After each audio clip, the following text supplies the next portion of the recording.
Welcome to Keep It Here.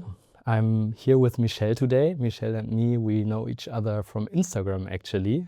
I'm following her since a while, and I got to know several stages of her life. And since half a year, we're in contact, where we were talking about cooperation in combination with Suyana, or maybe also like bringing medicine from the jungle to Europe. You spent some time in the jungle lately. Maybe you can tell me something where you have been, and how it came that you went to South America to the jungle. Yeah, thank you for having me. Yeah, it's fun.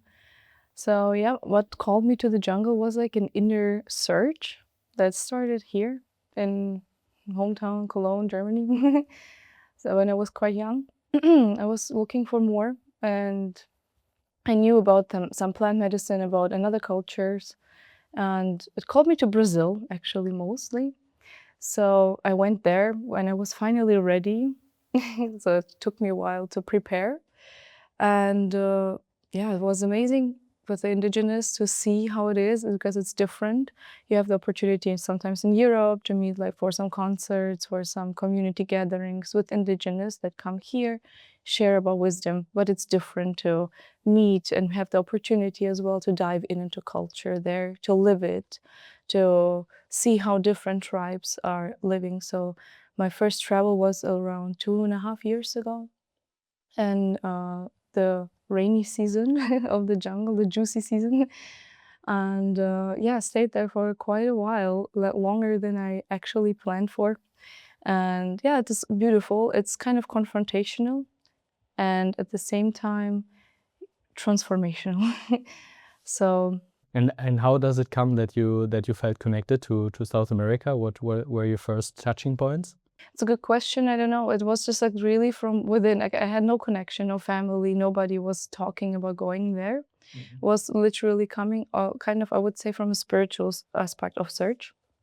Didn't call me to Asia or India, but to the jungle, to the Amazon, the rainforest, like the biodiversity, the earth itself as a, every point has a grid, has its own energy center, and it called me in there from the heart of earth to meet it there.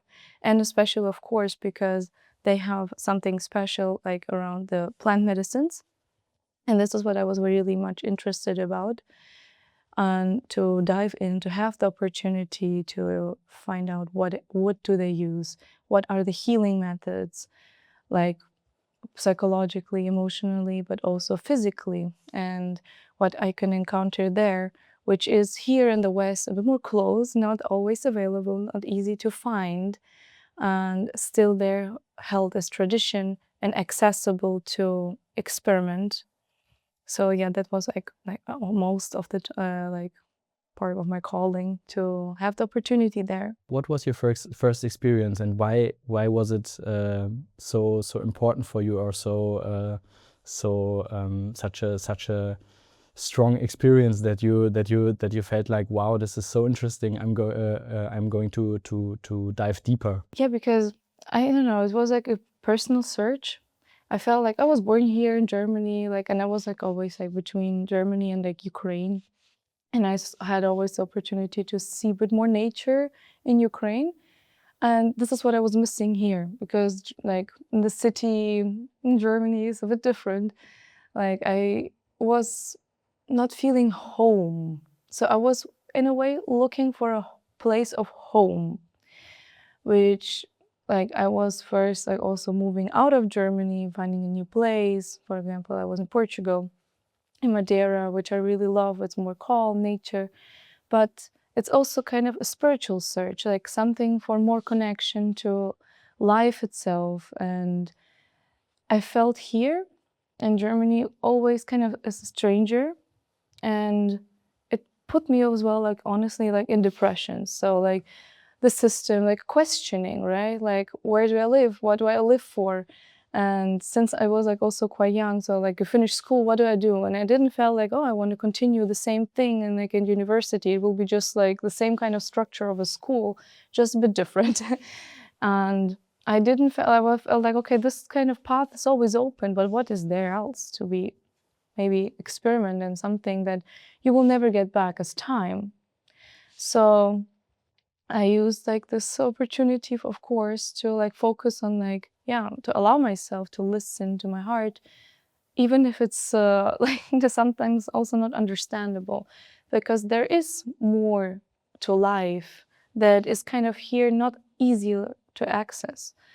And it's, if you have an exchange with people that have like a fully other way of living, other way of like connection to nature, to life, like a setting, right? Even like you arrive in the jungle, people live in the middle of a jungle. It's like the hardest place to live on earth, like literally, about even food, water, like sleep, the insects, the climate. Nothing is easy. It's not the same as, right, the comfort we have here and what we see as security. And to let go all of these like programs and to allow yourself to just live this, maybe this opens something inside of you. And it actually did. And then also, what we don't have here in the West, or more in the like our modern cultures, is like the divine like aspect of life. Maybe we have churches or religions, and of course it's somehow here, but I didn't felt like resonating fully with the teachings here of religion. And something like when you like really listen, like it calls you, and sometimes it's also, you understand it's bigger than yourself. And yeah, so these medicines, for example, have like, what are they used for? It's like rituals, right? Sacred rituals, in order to connect to the divine essence, what we call divine essence, God, universe, universal consciousness, something we share in common, like where we come from, and receive vision or guidance that is like very individual for you, but also at the same time, you see like that it's connecting for all of us together. So you get a deeper sense through you, like you like heal, but in order to heal, you just remember of who you are, what you are here for. Like questions we like really avoid a lot.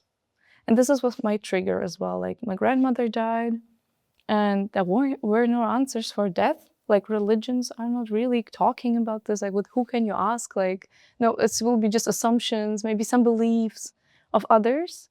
But I feel like there is something you can experience for yourself in order to remember. And the question of death, like what happens after death, was one of my first, like, yeah, invitations in order to really search for more answers and to trust that there are. But also, the another question was like, what happened before I was born? Because like, why do I not remember? Why do we have this like, why? Because like we take it so of course, right? We are born here, you live your life, and like it's kind of like, okay, I go to school and you get everything like set it in front of you. And like the question is like, the things that I really want, like for example, I want to study, I want to become a doctor, I want to become like a teacher or something like this. And this encourages me or awakes me. But is it really an own choice? Or is it something that we just pick from what we know that is available? And this experience of my grandmother, that she died, and like death, and then there's so much uncertainty, so much like guessing, like this was for me like this mystery, right? Like this kind of yeah, intriguing way of like allowing yourself really to look for this. Like it's mystical, it's magical, right? And I believed in this. Like maybe it's delusional, but enough to understand the whole life is kind of in a way also delusional. So yeah, this is why I found out as well that these medicines, the plant medicines, are there for exactly step into like this kind of in between border of life and death. Like since ayahuasca is DMT, it's also an opportunity to have like a quite of like a near-death experience. So to look behind this veil, right, and to experiment it and to see what comes, right? And yeah, this is what I really wanted, like my soul wanted. So of course it's scary. Of course you don't, yeah, have like also this sense of, or the idea or the illusion of security which we live in, right? You do things that feel like secure, to let this go, to allow yourself like, oh, it's dangerous, animals and like some sicknesses, whatever it is, to say no. I'm confronting myself with it. Yes, I put myself in this setting, it does something with you. And it really helped me to find for myself answers, but also meet people and cultures that really talk about this, that do have a really strong connection to life and to spirit. And to understand better why you stepped into this path, how was it for you to grow up in Germany, being a Ukrainian, like being in between those two cultures, and yeah, how was your childhood in this way? It was a bit, yeah, I mean, I was born here, go to school here, but at home my parents like speak only like Russian, Ukrainian. But you were born here? Yeah. I'm Okay. born here, I'm Mhm. raised here, going to school here my whole life. But you don't have a German passport. No. This is another thing, right? Like also part of the system that plays a bit differently, right? You don't have a birthright here, so it's just like different, like every like law. So yes, I was also confronted by life in a practical way that kind of as well created a bit of a barrier, I would say, for me, for not feeling fully welcome here. And in my childhood, yes, I was going to school, but I was kind of always searching. So I was like in a different school. It's like almost like every 2 years. Why were you switching? And did you speak the language? Did you grew up with German language? Yeah. I spoke like 3 languages since my childhood. Like kind of since I was born, Ukraine. All my friends' family speaks Ukrainian, but because Ukraine and Russia is like very mixed, we also speak Russian at home mostly, and like German, right? School and friends and everything, my life here. So yeah, kind of in between all of it, which was connecting and opening at the same time. But it's just haven't felt home here. When was the first time? I mean, as a very young child, you might not really notice that there's something different than the other kids might feel. But when was the first time you noticed, like, hey, I grew up here, or I was also even born here, but I feel different and not welcome? Mm, it's hard to say you're not really welcome because you're kind of welcome because so many kids have like different backgrounds from their parents, and the same as me, right? They have like parents from different countries, but born and raised here, speak different languages, like Turkish friends a lot, or from Tunis, Morocco, or also Russia, Germany. Like we have here multiculti culture. But for me personally, because I was always traveling to Ukraine, it was kind of a feeling I always had, but I started to really understand, I would say, around my teenage years, around 14, 15, when I started to become a bit more aware about the contrast, how I felt in Ukraine, even though I was traveling to just a small village where we also have a very humble lifestyle, right? It's not like the comfort of a city. You don't have always running water. You maybe like also wash yourself with a bucket and everything like that, or in the river when it's nice and sun in the summer. Um, but because there was so much more nature around, for me, that felt just like, more home. But at the same time, it's not my home. Like also there, I couldn't imagine like move back or live life there. So it was like just like all aspects were beautiful, but not complete. And in Germany, I felt a little bit like in a prison through like the school system. Like I just haven't felt like I could be who I am, like free. It's just like you have rules, you have to behave, and it's okay to have orientation when we are together. But it was very dogmatic, right? So it just like, felt like not a place for me to really grow and or expand.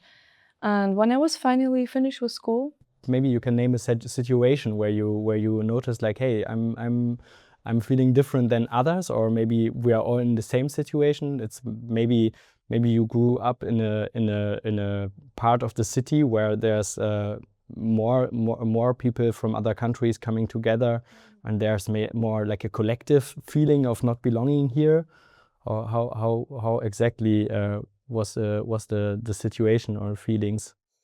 Yeah, it's true. I mean, it's but like after a while, I started to realize like every like part of the city has like its own kind of like as a district. This feels like a bit like what was this movie?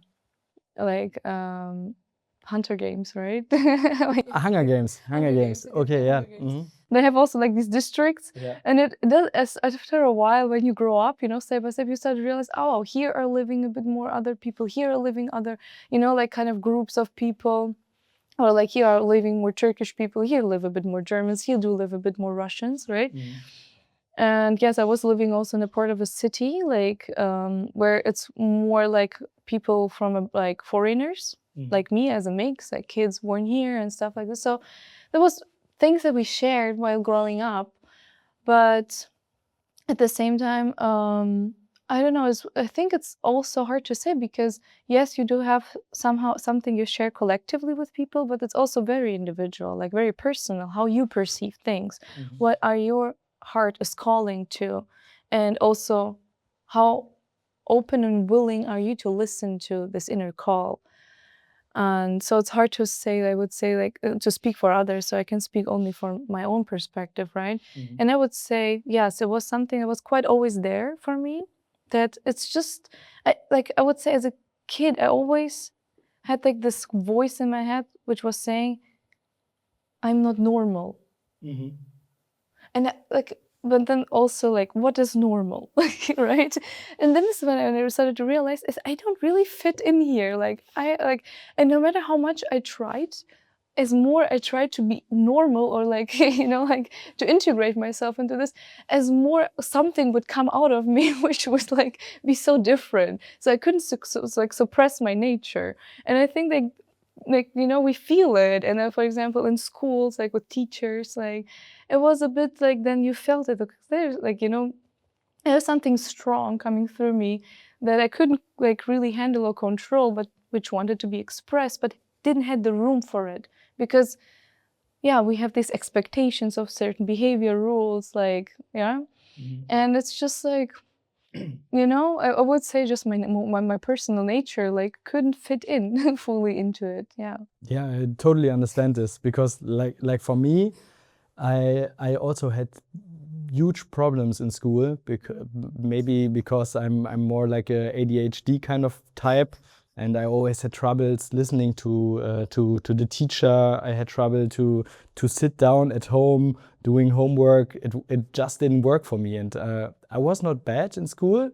I was always good in German language. I love to be creative still today, but the whole system that I was trying to fit in was not made for me as a personal type. And for me, in my experience, I grew up next to Cologne in a like smaller village, and there were just Germans. So I was like in a very German school, surrounded by a lot of yeah, well, people coming from a stable parenthood, and there were a lot of people fitting in the system, and I was like always like wondering how people can concentrate so long, how people can like organizing everything at home and coming to school, knowing the schedule, knowing those kind of things. And I also had the feeling like I'm not fitting in. And in the end, I noticed it also from being separated from the others. And I think this is a problem that it's like one system for everyone, and actually people are so different and so individualistic that it's like not working to like giving little kids numbers for how they read, how they do math. Yeah. Yeah. Yeah, it's true. Yeah, that's the thing. Either you see through it or not. And I think this is like something that is, since also we have technology, more opportunities, and it's getting more noticeable. Like I see like now, many parents like do start to like homeschool kids because like our generation starts to get kids, right? And we went through this, and it's something in common we most of the time share. Like, you don't want to have grades. Like, who's like giving you grades? It's like all this health system, you get like kind of judged, you know, like for how your like intelligence measured, but in a frame, while like not giving really space exactly to invite in the natural gifts what each one is carrying. And I think this is like exactly like changing right now in the systems, because like this doesn't make sense anymore. Like how does it, like you can, like it's just like a programming, right? And you don't want to get programmed. And I think like this is then the nature, either like you kind of agree on it or not. And so yeah, I feel you very much. And I had, for example, the same thing. Like I couldn't fit in, for example, like now after like life experiences of different cultures of traveling, like for me it was always a big problem, and especially in Germany, with the time.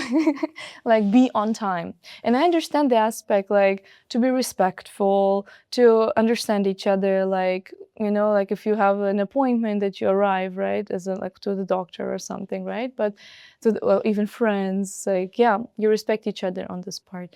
But for example, something inside of me, like in school, was just like really kind of like how to say, protesting, you know, against the system. And understood this like looking backwards, because like I couldn't just be on time, and I always had like this problem with it. And then I go like, for example, to like the indigenous, and for them time doesn't exist. Like they say, yeah, we do it later, and later is in 3 days. So like, and there I was like, whoa, like when is later? And I could like see also parts of me, like how this programming is starting. So it really depends on the culture, like, and how the system's working. Like for example, even in Portugal, like even Europe, right? Like you go to Portugal, the time is a bit different there. Like even like it's always like a joke. You go to Brazil and you say, "Oh, it's Brazilian time." Right? So you kind of get to learn to be a bit more like in the flow of life and understand there is no rush, no like, oh, it needs to be done right now here. And this is how I felt. Like so, it depends where you are, who you're with, what you're doing, so how you're choosing. And so there is actually not like this like strict frame of right or wrong. This is how it should work. Yeah, I think in school you learn how to fit in a system. You don't learn how to create your own things, your own projects. You learn how to read something and to repeat it somewhere else. You learn how black and white is different, but you don't learn how to create your own color, your own painting.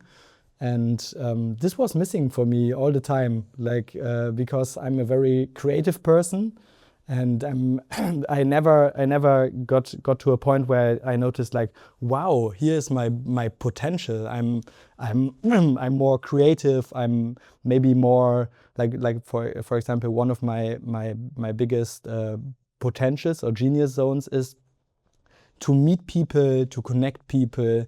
And there's no no subject. There's no subject for like networking or connecting, or there's no subject for like winning the trust of someone, or there's no subject for like having a creative idea or creating like a project. This was missing, and I really needed time. I was kind of traumatized after school because I thought like, okay, I'm not really good in nothing because I never experienced anything. I was really like outstandingly good, and I really had to come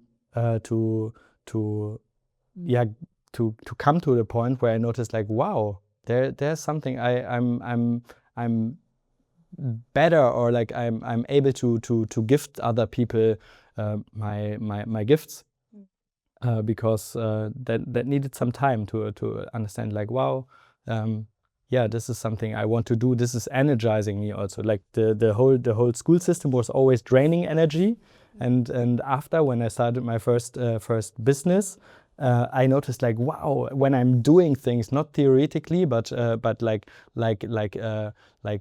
really like learning something that I'm doing and doing it to learn again. Then I noticed this is giving me energy, and now I'm in a place where I can really create. Yeah, and I think a lot of people are traumatized, or they come out of the school system totally brainwashed and think like, okay, I'm going to study, I'm going to have a job, I'm going to like follow what my parents or like my teachers always wanted me to be. Yeah, and now like since there's like more informations flowing through the internet, more and more people are starting to wake up in kind of wake up and see that there's so much more than just this little frame we have been given. Yeah, exactly. And this, yeah, I agree, right? You say yourself, like you feel like you're just like learning like to be in a system, to fit into a system. And I think this is like the most important part, questioning everything in life, not necessarily falling into doubts, but really asking like, what am I doing from where I'm creating? Do I really like when we have like this, oh, I want to do something, like I want to go to study, especially for young kids, right? I want to do this and that. Question, do you really want this, or is it something you want because you think you want it, because from that what you think you know?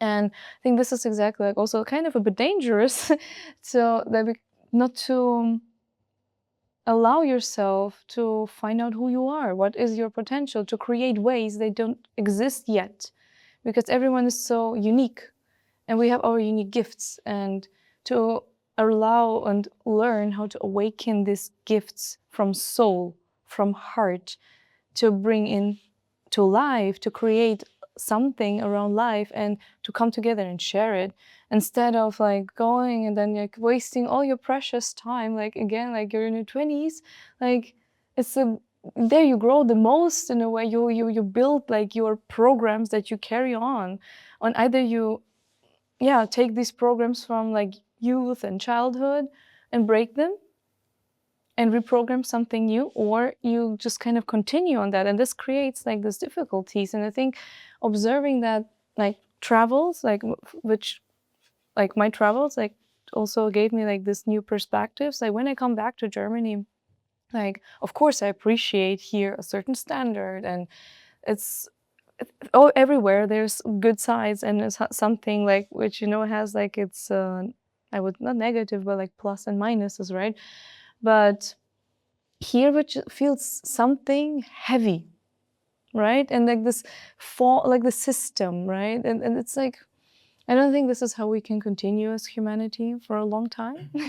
And I think like after experiencing like those like with plant medicine, seeing things beyond, you understand there are powers we don't really notice or are aware or understand them, but they are there and they move life no matter where we are and which system we are, what kind of life setting we are, and to trust into that. And like you just said that with 14 or 15 you noticed like I'm not really feeling home here. I don't know where to go. I feel a little bit lost. In what situation were you? How was it to how, in which kind of school were you? What looked your parents' home like? And why didn't you feel fitting in? Beside that you don't like that you didn't like the schedule and times in school. Yeah.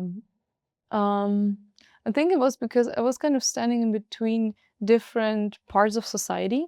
Like the school was like kind of, I would say, a bit of ghetto style.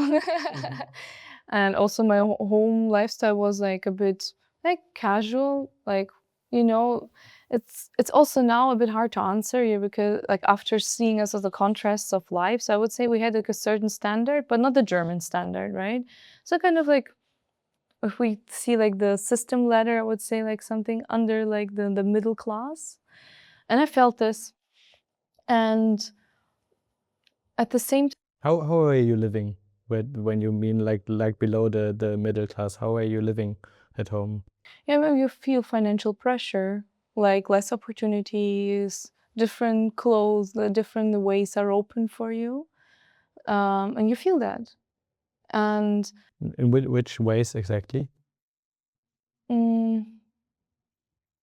I think because financial system is so tied to security and to freedom, you feel when it's not there easier to access, that you don't have the same access to freedom, you don't feel the same sense of security, and especially you pick it up from your parents, so kind of in a way like that. So there were things that you couldn't have, but your schoolmates could have, for example? I would say because my schoolmates all have like a similar background, Yeah. that was a kind of what we shared, and we knew it. So it was like, that's what I'm saying, like you feel like when you're both more in the ghetto, or if you're more into like, you know. So you would say like you're more from the ghetto? Yeah, a bit, yeah. Yeah, That's the okay. roots.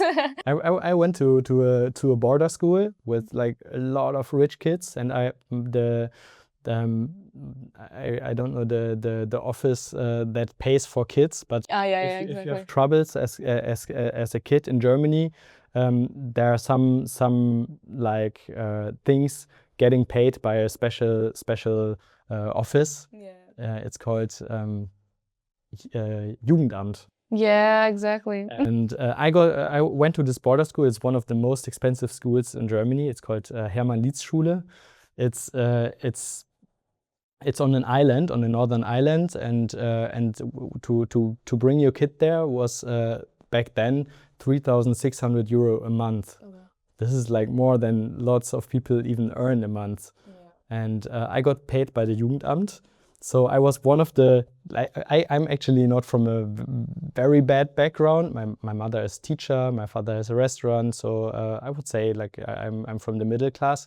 But there I was one of the brokest persons in school. Like they always had like Ralph Lauren polos. They had like the newest headphones, the newest iPhones, and I came there with like my H&M clothing, and I had like an old phone, and I directly felt like separated through the money. And I knew they were like in the holidays, they were going to like special locations, the US. Ibiza, I don't know, like, and Yeah. I directly noticed I'm not belonging to them, and I'm actually also I felt less worth because they were like on financial level, they were standing above me, and even if no of them was ever working for the money, they also felt like they were better than me. This was my experience. So at this point, I started to try to make money, and like I was starting a little shop, like an illegal shop in this border school. It was like everyone was just getting like organic food from the island, like fresh vegetables. We had our own cows in the school, like a special kind of cows. Like it looks like a big with a lot of fare. Yeah. Yeah, we had our own cows, our own milk, our own meat, and very nice from a today point of view. But I was starting to go to like the Metro Handelshof, like where you can buy as a restaurant owner. My father was a restaurant owner, where you can get cheaper food in bigger amounts. So you could buy, like, for example, a Snickers box with 24 Snickers, and you paid like 60 cents for one Snicker. And for one Snickers. And then I went I always to the Metro in my holidays, bought a lot of sweets, and like those yum noodle soups in a bag. And I bought like a lot of shitty but like tasty food, brought it to the island, and then started to sell it there. And with a friend of mine, his name was Lucas, and my name is Elias, so we called it the Elu store. And this was the first business I actually had, because I wanted to also buy a Ralph Lauren shirt, or like then I bought my first headphones, my first MacBook. They all had MacBooks. I had I didn't even have a laptop. Yeah, but for me it was actually it was motivating me on the one hand side, and also like letting me feel disconnected or separated on the other side. Would you say that was your like push for growth? Yeah, definitely. It was not easy for me. Like I also always had trouble to fit in, and through like I was also heavily bullied, especially on the border school before also. But then I had my home. I was playing computer at home, had my friends online. Then I went to this border school on the island. No computer, no online World of Warcraft world. So I was like really confronted with people. And they were living with me. They like sometimes woke me up at night, pushed away my blankets, put water in my face.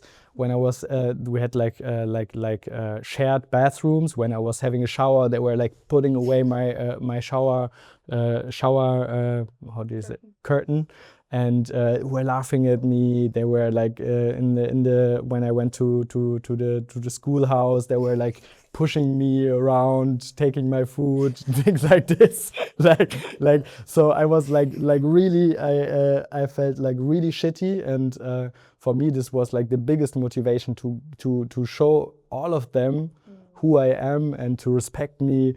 And I think I'm still like being fed by this energy in some of my some parts of my life, to show that I'm there, to feel loved, to be respected. I think there are many people, like there are two kind of two types of people being bullied in school. There are like some people that I also know from then my other bully friends. Some people like coming out very motivated to do something in life, to become someone, and other people just broke and break through this experience and being depressed. Like I just like 3 years ago, I went to my old village, and there was one guy called Peter. He was also in the school bus, always like pushed around, being laughed at. And then I was at my mom's house looking out of the window, and I saw Peter walking around, and he was like very having a like unstraight kind of walking.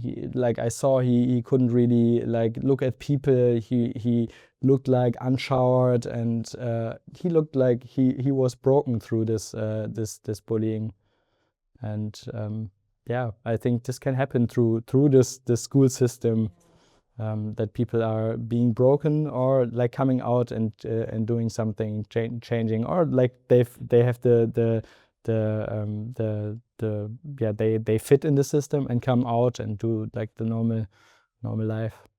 Yeah, actually, everything you say right now, it reminds me like, so when you ask me like this question, so for me, like, yes, I was ghetto, but I had also like this snobby part as well. This is where I felt the biggest contrast. So for you as well, like, I think what we share is like this, like experiencing like the contrast, right? And for me, I was like having like doing this kind of classical music access, like when I was like going to like competitions and everything like that. So, you know, like you go there, and there it's always like also funded from the government very often.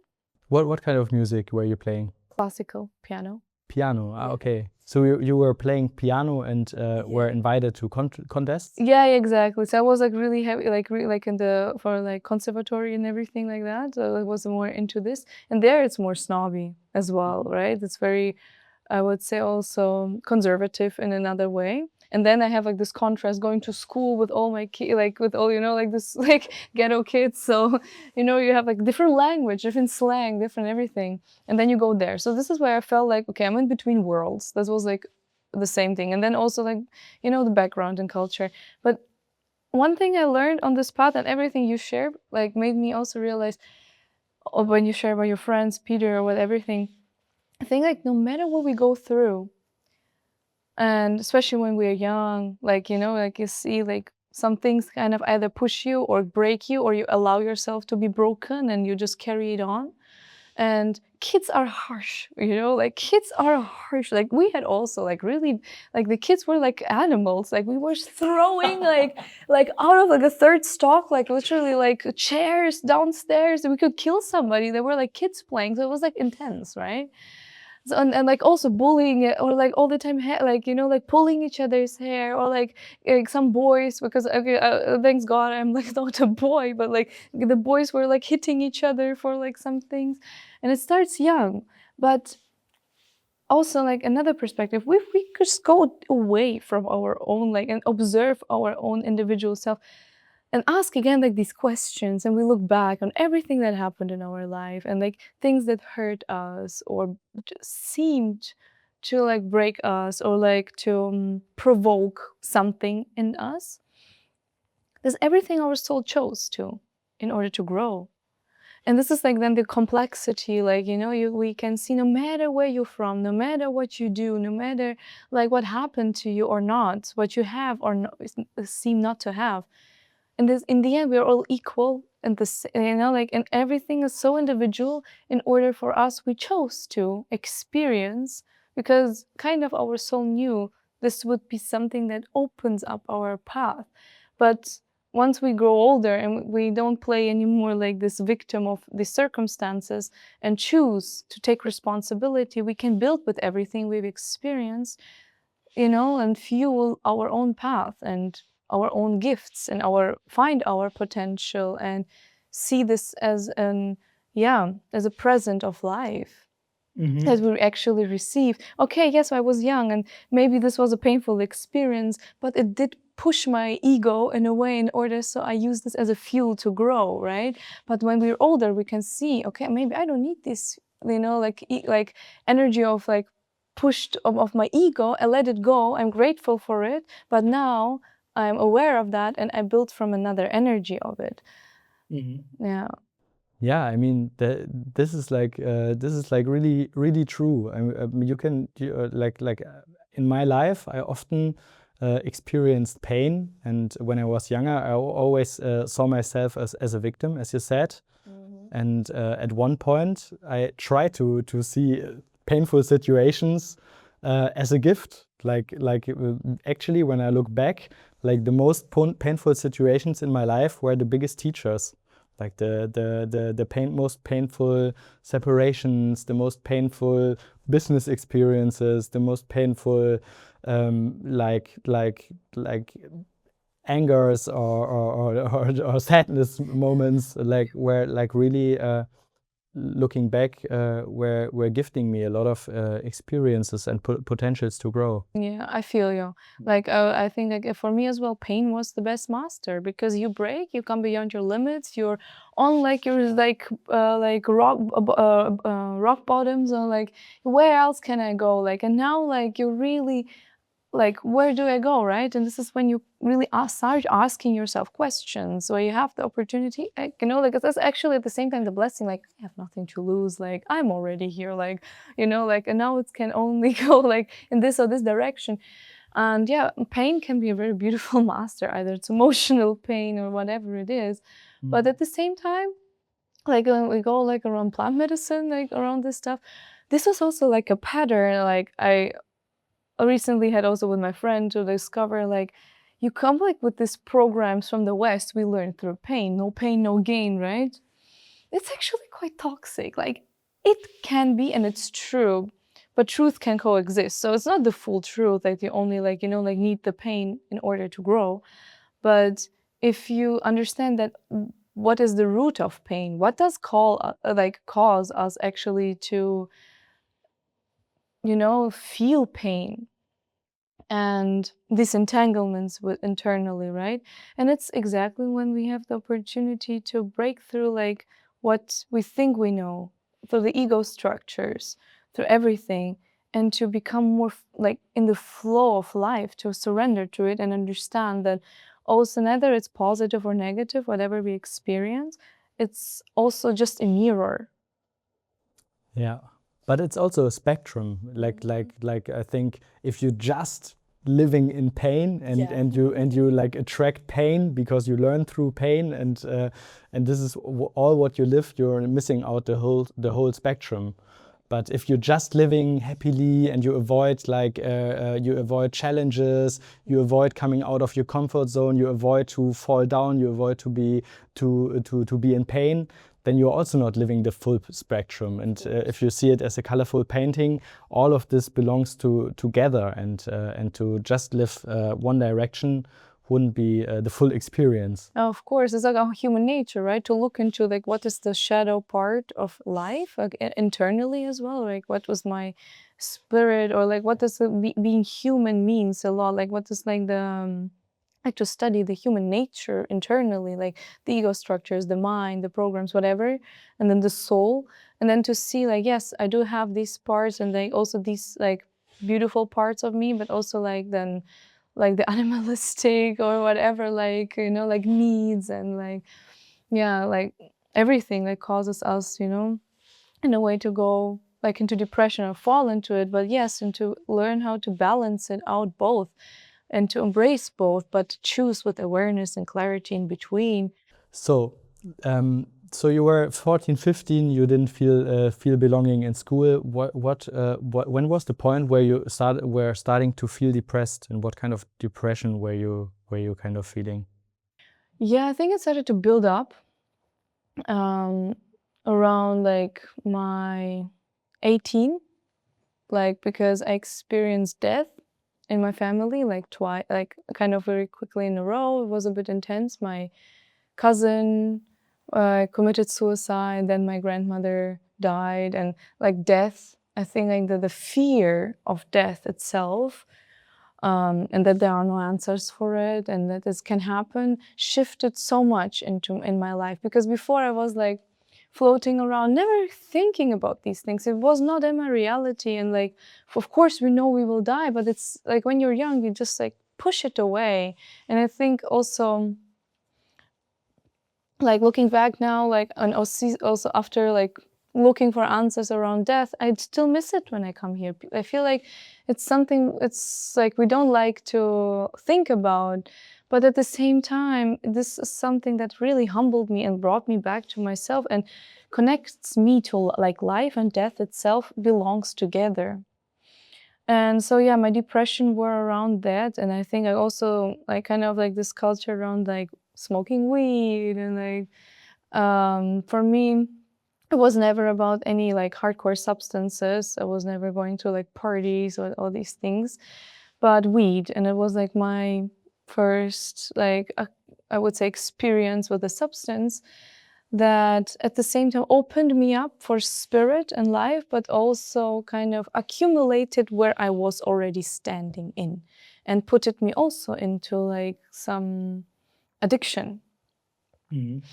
So I think it was like a loop going around, and I just like, yeah, I think like this whole frustration, like this energy of like, I can't stand this anymore. And like this feeling again, like there is so much more to life, but it seemed so not accessible for me, at least in the moment where I was standing in, because I knew I still need to go to school, I need to finish it, and until I like haven't done like I would say like I would as I said, like prison, I didn't finish my prison time, I cannot leave yet.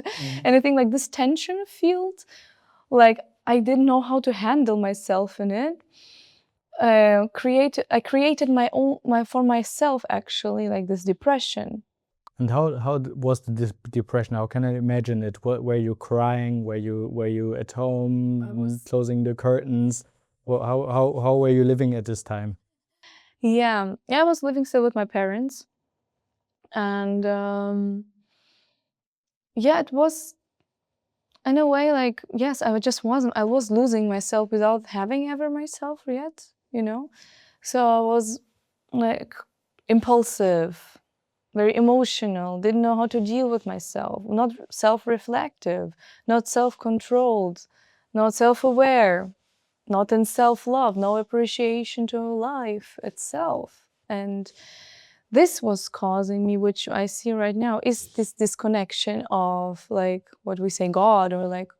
But that is all very theoretically. But like let's imagine a person that have never experienced depression. For example, me, I never experienced depression. What does the life of you as a depressed person look like?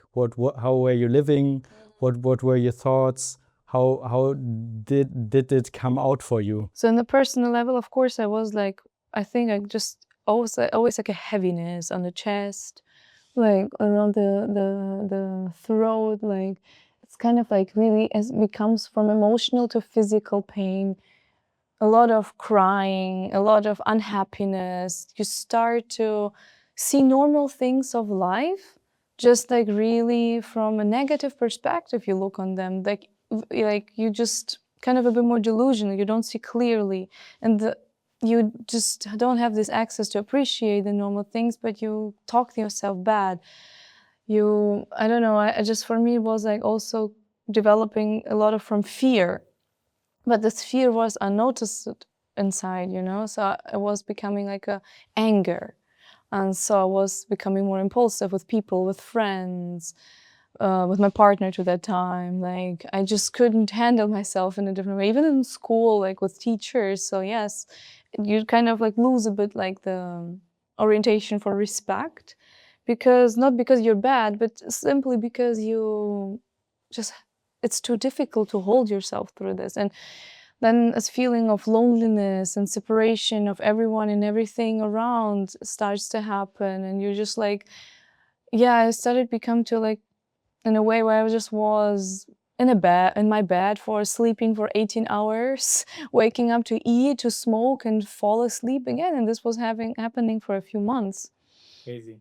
Because I didn't know how to handle with myself, like how to find this, like, and then there's a lot of these questionings happening, and like, yeah, and there's no answers or no access to it. Like there's like, it really feels like you're lost into like this kind of cloud of darkness, like no, like excitement or fun for life, not even for food. Like everything feels just like numb.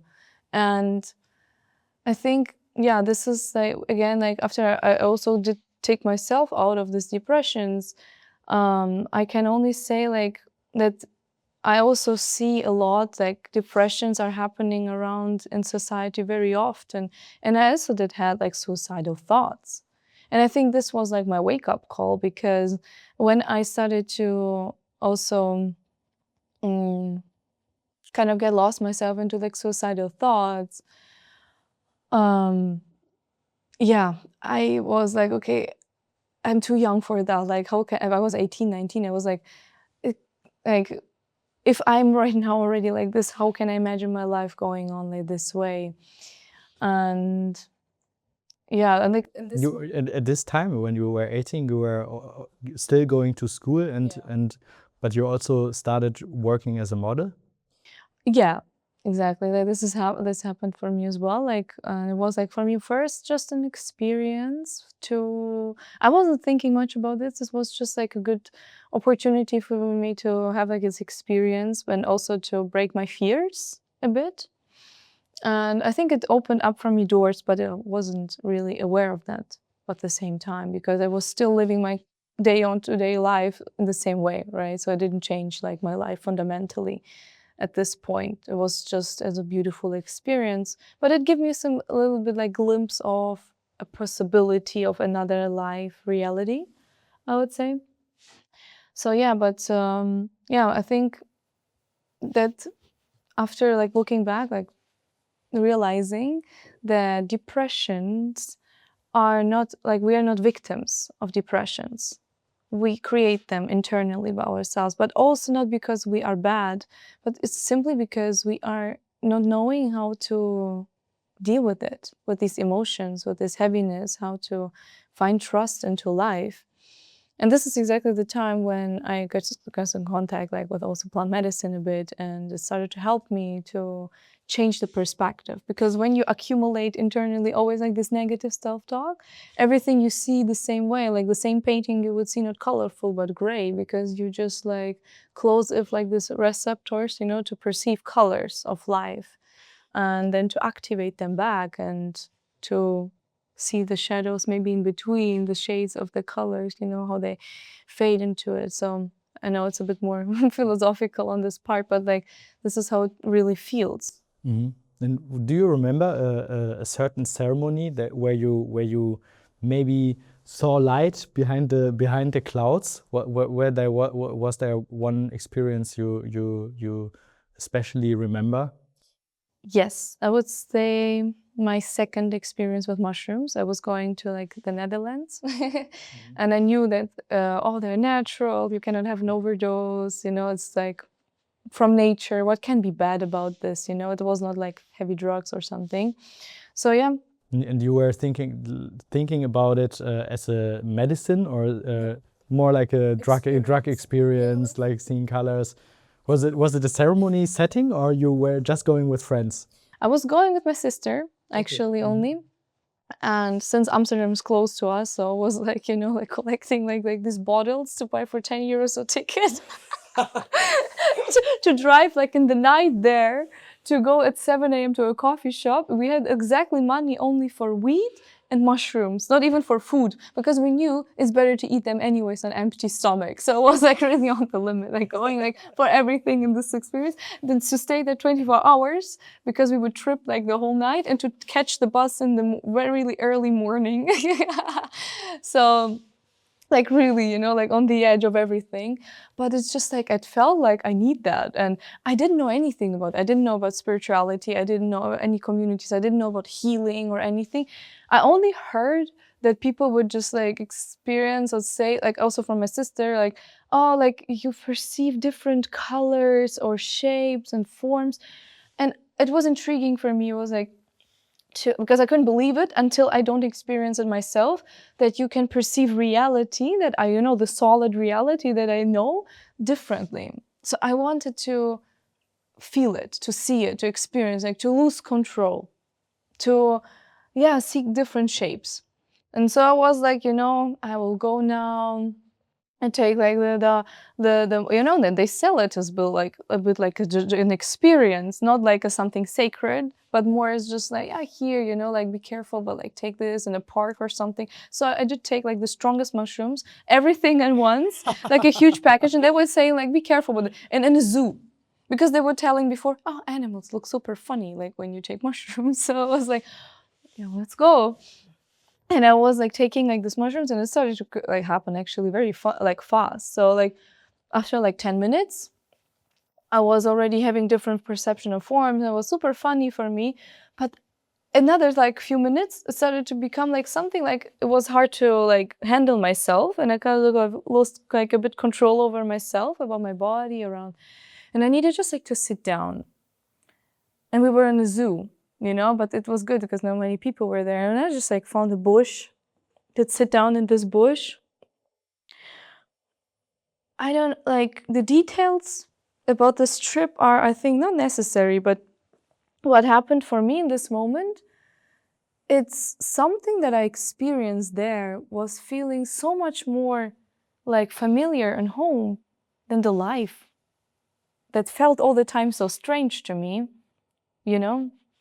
And there was like this kind of internal like trust that this world I'm entering, this perception I'm entering, something that exactly that I was actually calling into and I was searching for. And the unfolding of this experience was like that I kind of met like I don't know, like there were things I never knew, things like chakras, energy centers, like these words. They were not in my life present, never, not from reading, not from hearing, nothing. And out of nowhere, I had all these downloads and I knew about these things, you know, like, so of course, as if like, you know, I always have been living it. And also have met like some like beings, so like a spiritual guide that I could ask questions. And I remember like, I didn't know where I was, what I'm doing, but I had like enough like awareness, and was like traveling with this question, what happens after death? And I asked it in during this trip, what happens after death? In the bush, in the zoo. In the zoo. Yeah, okay. In the bush, in the zoo, with the horrible music, which I put on like a really bad psytrance. Was not meditative music at all. I was like, you know, there was like a kid walking by, and he was like finding me in the bush and was so scared to see me in there. And I was like really having like the trip of my life, like really. And I could ask these questions and I would receive certain answers that would like be enough for me to awaken in this trust that there is this world beyond and that you have access to it and the access is not lost. And it took me a while to integrate this experience. So like I would just like observe over months and weeks, like I would wake up and I would feel more calmer and nicer until I felt like I want to do it again. And so I started to just take mushrooms like more frequently, going into the forest and just like meditate without knowing I'm doing that. But sorry to interrupt you, but how how was the feeling after this trip? What were your takeaways when you like get out of the bush in the zoo? You might talk to your sister. You went back to Germany. What did you feel like? Even like I also had psychedelic experiences before my first ceremony in South America, and my psychedelic experiences weren't that deep. And like my first like really big takeaways were after the first ceremony. But how was it for you? How did you feel after? I felt I just like I discovered a magical world that I knew that existed, but I didn't have access to it. But at the same time, it was kind of mysterious because I didn't have exchanges. My sister to that time was just like trip sitting me, so I was just like going on my own, and I was just like share a lot.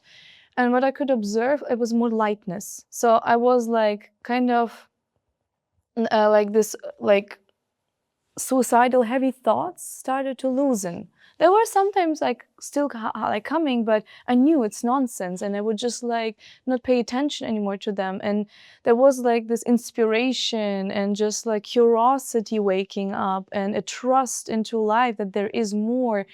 And I would just follow that, you know. I felt more calmer. I felt a bit more like, you know, step by step. But I still had like my impulses, right? Like into life. I still had like, you know, like more I was wanting and searching. It was just like my way of expressing it. And so, yeah, but I think like these takeaways were like, there is a magical world that does exist, you know, like, and I wanted to know more about it. And so I created myself this space and like, you know, like would go into like dive into it.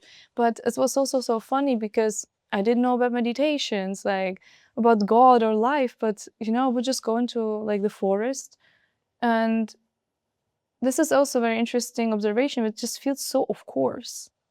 I don't know how to describe it in a different way, but it just feels so like natural and so like kind of normal, you know, like that these things exist. And it was like, and I seeing that people don't perceive it, you know, like was for me like, oh wow, this is why I was actually so unhappy about.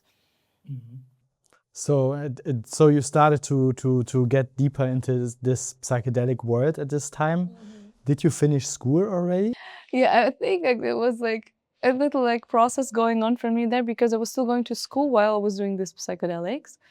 And I would just like start to see that what I was feeling, you know, more clearly about the system, about like what I was, what things that were making me unhappy, that they just simply don't feel truthful to like me, to life, like, and that there is so much more into life than, and then I was like thinking about, do I really want to finish school? Do I really want to continue that? But then COVID hit.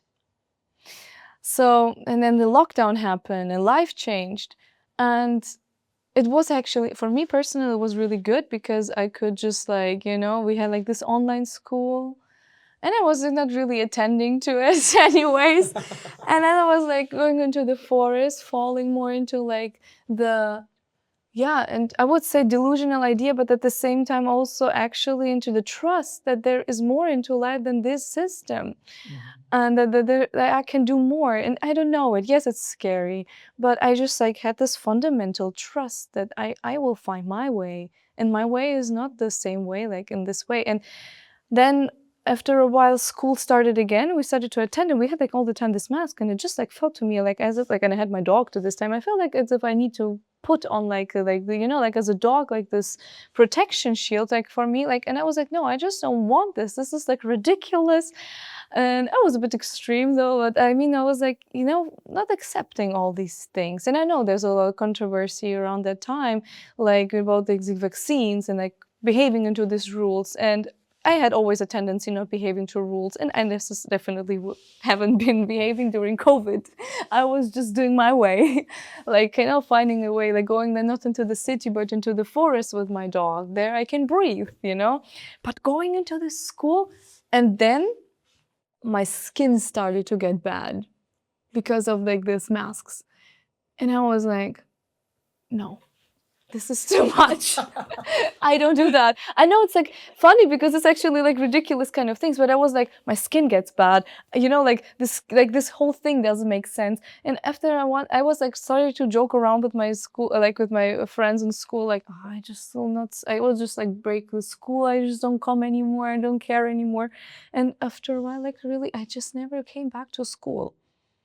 I just literally didn't go to school because I knew there is another way to, like, what do I learn here is in order to have a good job, right? To make money. And then I was like, but there are many different ways to make money. So I was like, you know what? I will just make straight money and do my life, right? Because all that you need is like this kind of like, you know, this mass, which is money, like to create with something. And so I was like, you know what? I'm out of here. So it was like I know it's hard, you know, because when parents, you know, like, or other kids, like, or like ask, oh, how did you finish school? Do you go to study? And I was like, it was the biggest, I would say, for myself, it was a statement and a present to allow myself to gift myself this trust that I will make a different way, that I will find my way. And in the end, like, if I really need to go to school, you just can go back, you know, like, and find your ways when this way is always open. But, and you know, and I gifted this for me. For me, it was a gift for myself. And I'm really actually grateful for myself, for my younger self, that I just did it. I never regretted it. And this is how I do continue since on, you know. How did you make money? Like when you say like, yeah, I finished school and I started to make money.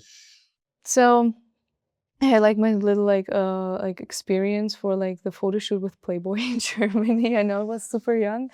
And I didn't thought about it through so much. At the same time, it was really also a statement for myself. Was like, you know, like what would be more like actually like a statement, like, you know, like these fears in movies, like when people like have this dream to be seen naked.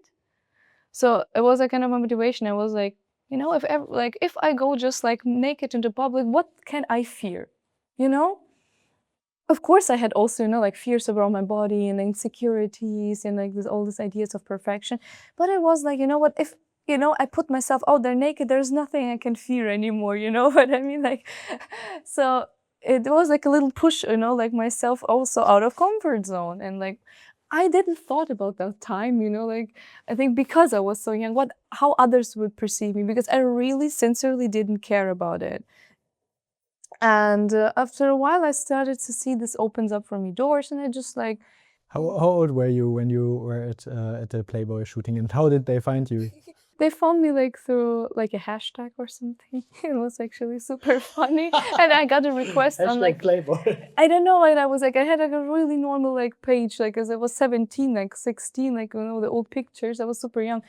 And it was not like something professional or anything. It was like a really personal page. And then I received like an email, and I first thought it's fake. I just turned 18. Like I was like, maybe it was like around this time, like I was 18 and a half or something. And then I like had a call there, and it was real. And then they came like to their like kind of, it was a Munich like interview. And after a month, they were like, oh, we have a shooting for you, you know, like we want to book you. And it felt like it was meant to be, because like it gave me a different perspective on life. It opened up for me doors to just also like, you know, different from the system while in the system in a way, you know what I mean? How much money were you making with modeling at this time? I mean, 18 and a half is very young. I think when I was 18, yeah, I already started to make money, but most people with 18, they have like 500 euro jobs or something. Could you live from this? I mean, no. It was just like, you know, like you have like this one job, and it's like a budget. It's not like, monthly payroll or something. So it's like a budget for the shoot you have, and that's it. So that's why I'm saying it was an experience, but it was not fundamentally changing my life from day to day. So it just opened up for me certain doors, and I didn't walk through them for a while until, like, I was continuing to also think of what can I do, what should I do in my life, and I was trying out things of ways while I was not going to school during COVID, right? So like during lockdown, I was searching for something, and then I just started to just use social media. So and then it worked, and then I saw this opportunity and just went out of school and started to make money with it. But how are you making money with it? so yeah, I started to this time with the platforms, everything was new. Also around Germany now, it's a bit different than 5 years ago. So I started to do the platform OnlyFans and stuff. And also there, I wasn't really thinking through what I'm doing, I think, because I was, again, super young, but I just wanted to get myself out of this life that I had. Out of the ghetto. Out of the ghetto. Their own force, right? Because nobody comes to save you, and you need to find your ways. And yes, it was a little I would say trade in between your inner values and also what you put outside. And it was very interesting because when I started doing OnlyFans, after a few months later, I started to work with also ayahuasca, plant medicine, where I was shown and seeing through what I'm doing. So it was always kind of in between. But I knew it will be something that, yeah, for a bigger part of my life, this is a step. Yes, I'm honest, it was never fulfilling me. It was not something I really wanted to do, but it was kind of for money. And it was a huge process because this is the deepness, I would say, on the way I touch, and I also, and currently right now putting into practice, is also from which energy you actually make your steps. And I did had fears, I did had frustration, and I would trade this, in order, to make money or something like this. But also that is a good teacher for me.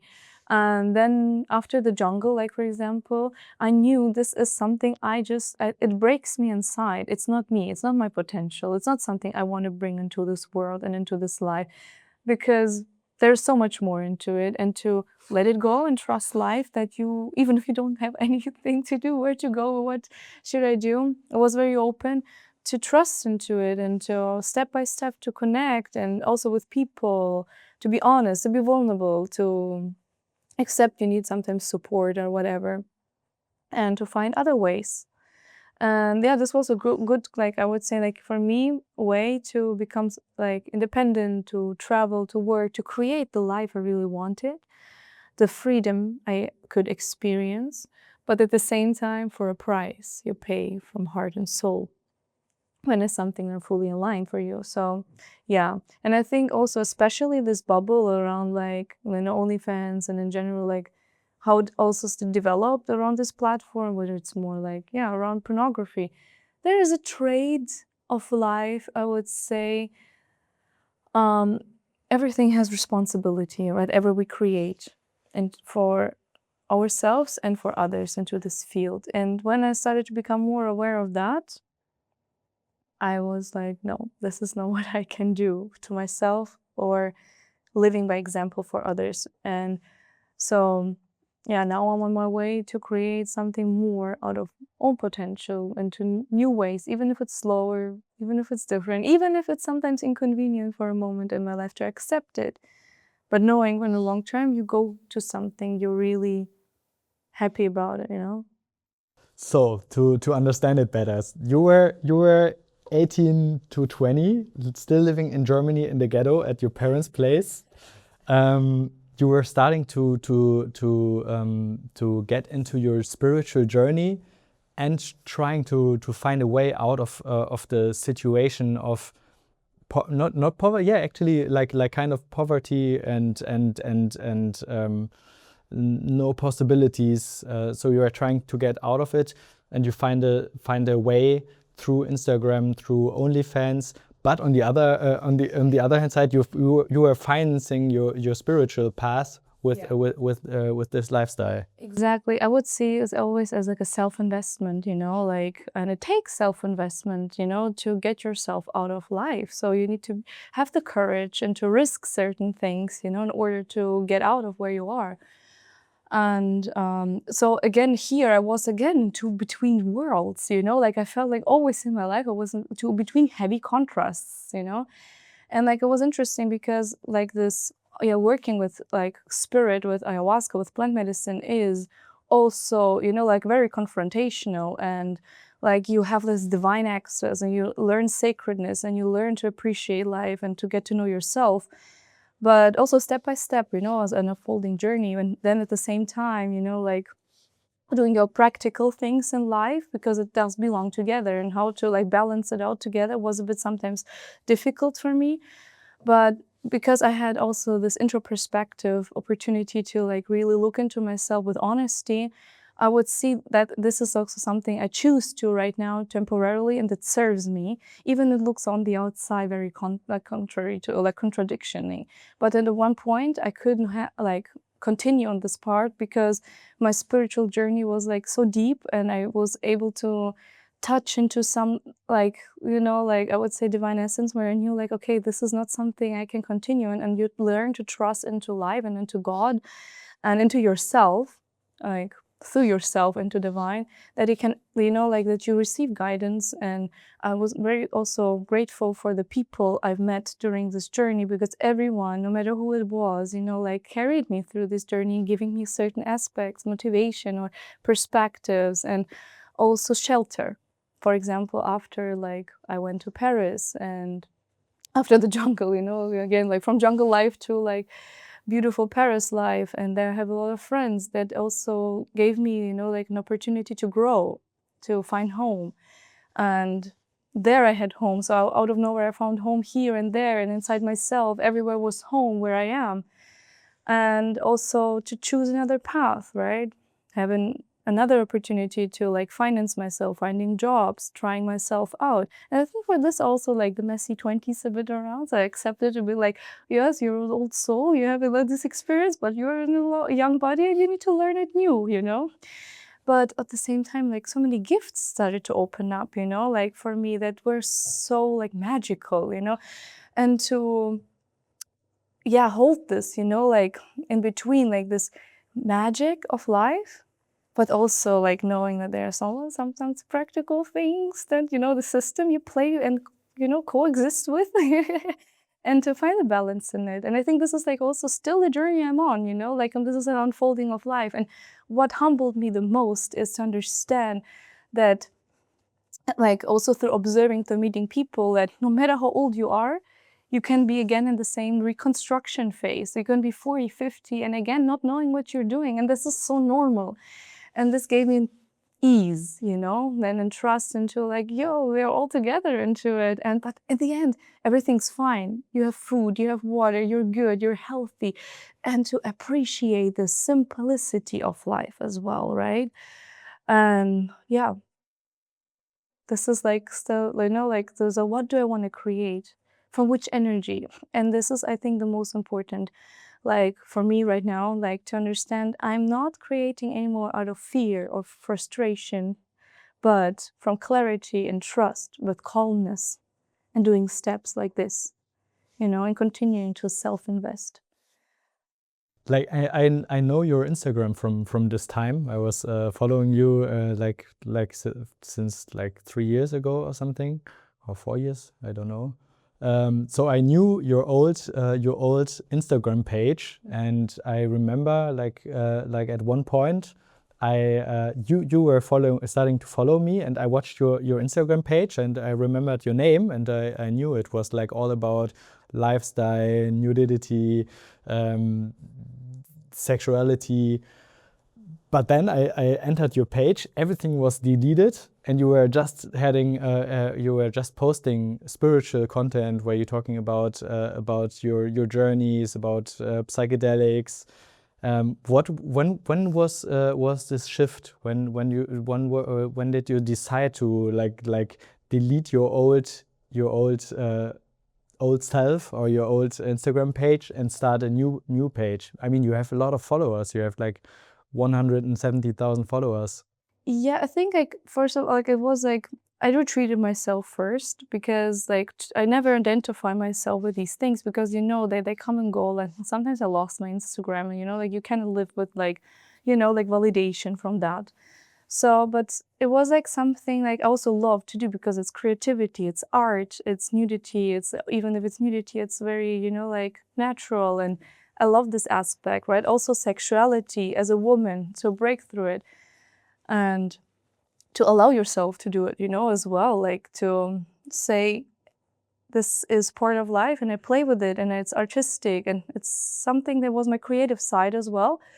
But at the same time, sometimes not perceived this way. And it was like, still into the context of like this platform for money. So like this energy is not fully aligned.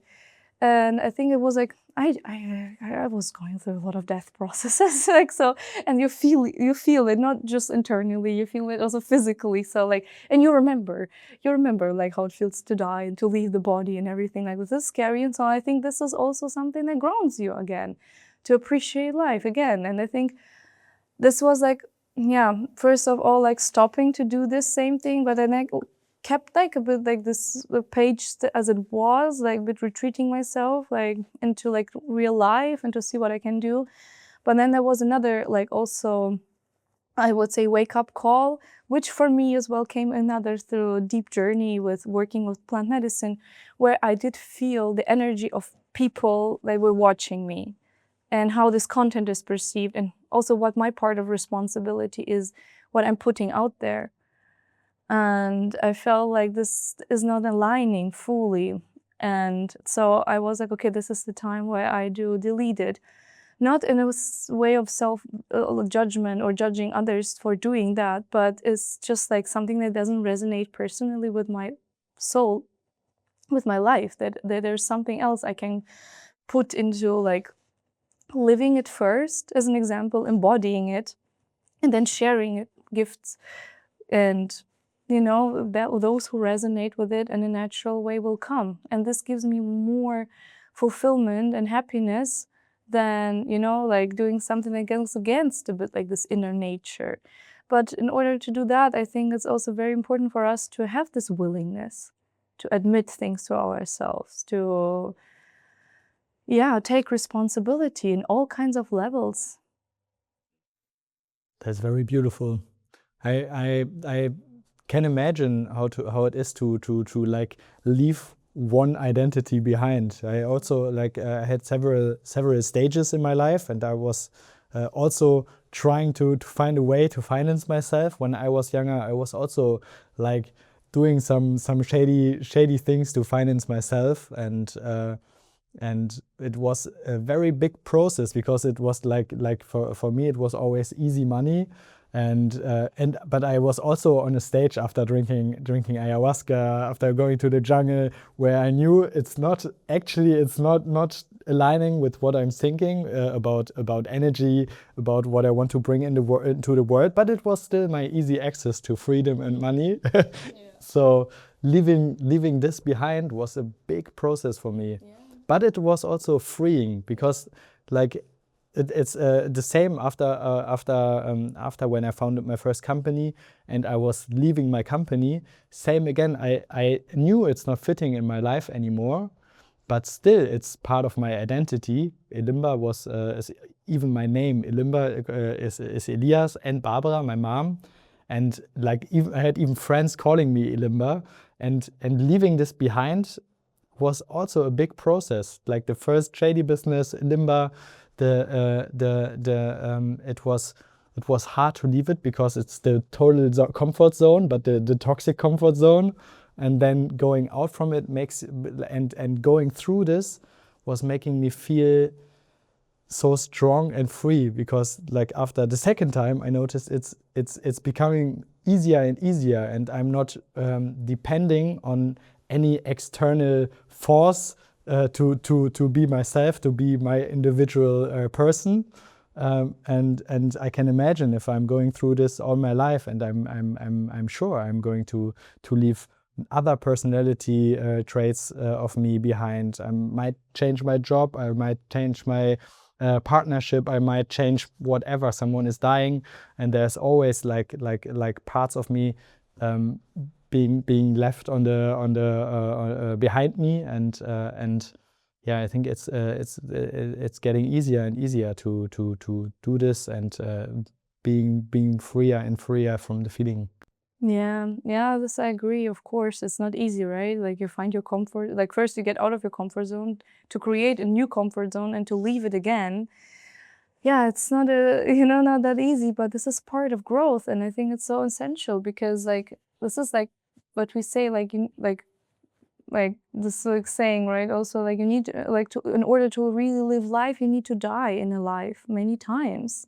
And this is it's all about, right? Like we don't only die when we leave this body, but during life we change and to embrace this change. And maybe like today this is my truth, and then out of nowhere something else it is. And also, yeah, also like the search of truth, what is aligning, what does feel harmonic with divine essence, and also to like understand about like what is responsibility for myself, but also for something that is bigger than me in life. And I think like this reverence, this feeling of respect to nature, to the forces of life, and to surrender into it. Yeah, I think this is like how gives and opens up as well also for our own self the fulfillment, even if it's more calm and easy, especially in this whole world where everything needs to be fast and achieved, but more to back to simplicity and find there this fulfillment and not the chase of something. So yeah, this is also my path, which I'm really grateful in order to experience and to see how life is still unfolding and to allow life to take me. Yeah, that's very beautiful to hear what way you were going through, and how you came to this point.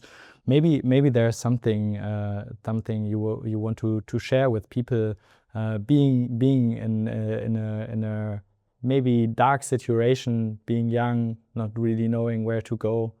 What is something you would share with them, or with your old self, with your younger self? To have courage. To have courage to ask questions internally and to understand that we are creators and this creator energy is asleep, probably, when we are in the darkness. And this is an invitation of waking up, of asking questions, and to like really internally listen to this whisper of the heart. It does whisper, and to connect to your like guidance. We have our own, and not searching for anyone like to validate it. Do not search for necessarily like also for the master or a teacher, but awaken this from within and knowing you have it, because we all have.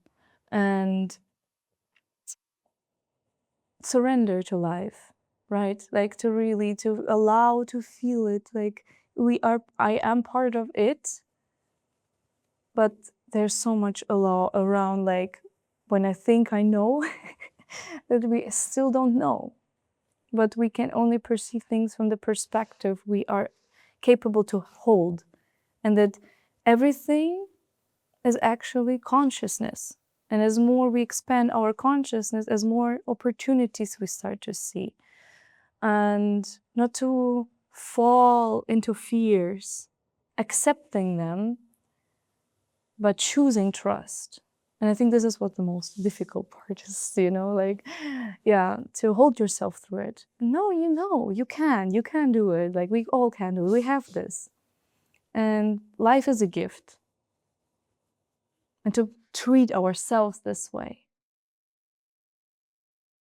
Wow, Beautiful, beautiful words. Thank you for joining my podcast. I think there would be so much more to talk about. Maybe there's going to happen a second part. Yeah, thank you for being here. Nice. Thank you as well for sharing. And yeah, so see, like, there's not many, like, you know, still intertwinings that are like similar, but just different, but similar teachings, right? Well, yeah, thank you for having me. Thank you for listening.